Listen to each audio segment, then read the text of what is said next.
Hi guys, Jen, Hail Holistics. I just wanted to put a video out there to touch base about sugar, alcohol, glycemic index, and what that all means for a ketogenic diet. Many people ask, and I think that we don't get quite into details, okay?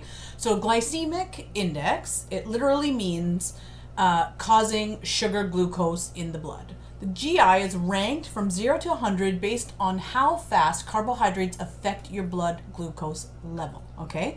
Foods with a rating of 55 or less are low GI, and anything above that is high GI, okay? So GI, glycemic index, all right?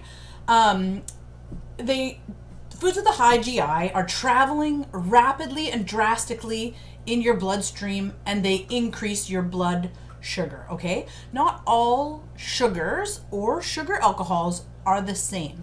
Some are registered at astronomical GIs, and therefore they are not recommended on a ketogenic diet.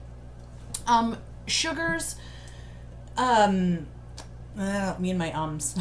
Sugar causes inflammation, high blood pressure, obesity, diabetes, heart diseases, and so much more. We know these things.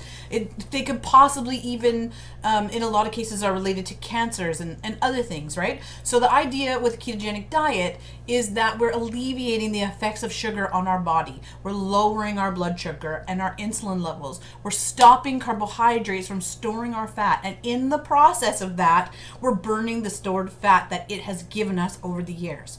So if you are still consuming sugar, nothing is getting done effectively within your body, okay?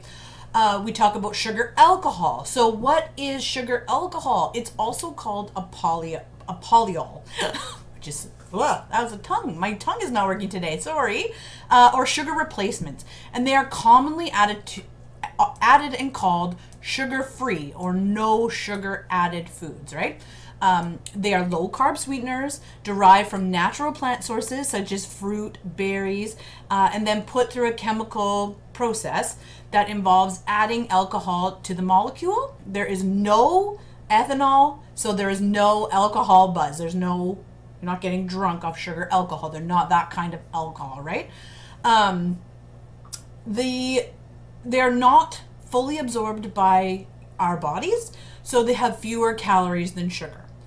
Now, there is a catch to sugar alcohol, and why all sugar alcohol is some of them are higher than others, okay?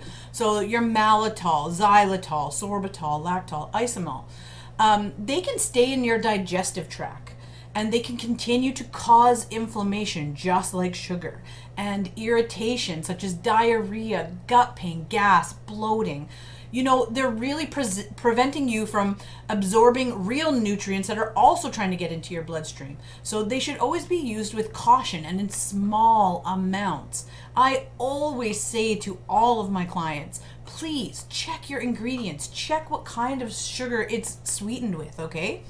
Erythritol and mannitol, monk fruit sugar, and my favorite, of course, is stevia. They have a glycemic index of 0.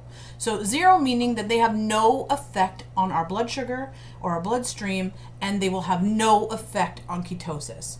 So stevia also has inflammatory and blood pressure lowering effects that make it the best choice. However, the flip side of that is the more powdered down stevia is, the more processed it is, okay? So try to stick with your liquid stevias.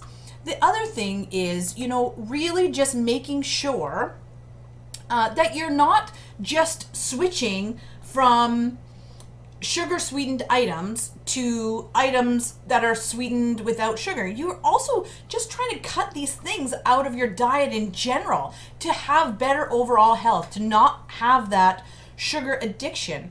And you find that with my plan. You find that in week 1, it's a struggle. But in week 2, it's not a struggle. You're fat adapted, things are working well, and you do not need to put more, just better sugar in your diet. Try to stay away from it.